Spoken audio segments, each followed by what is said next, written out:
طالبانو مخابراتي شبکو ته د فعالیت اجازه ورکړه. درنو لیدونکو مینوالو السلام علیکم. تر مطلب مخکې چینل سبسکرایب کړئ.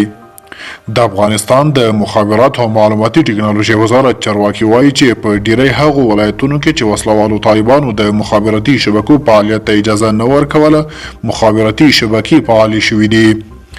د مخابراتو او معلوماتي ټکنالوژي وزارت یو چارواکي نقیب الله سیلاب وایي ځینې سیمې چې تخنیکي ستونزه لري پر هغوی کار کیږي څو ټول مخابراتي سایټونه فعالیت پیل کړي.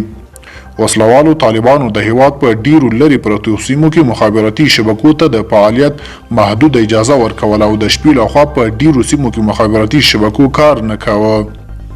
په ولایتونو کې د ډیرو ولسوالیو اوسیدونکو له دې ستونزې وخت ناوخت شکایتونه لرل.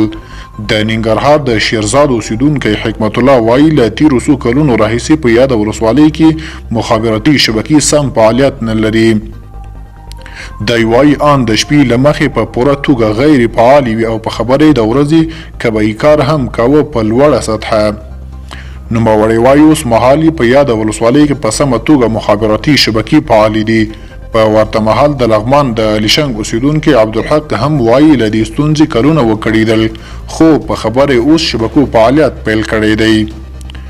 د مخابراتي شبکو د فعالېدو خبر تر هغه وروسته خپور شو چې په افغانستان کې د تاوتریخوالي د کمیدو اونۍ اعلان شوه.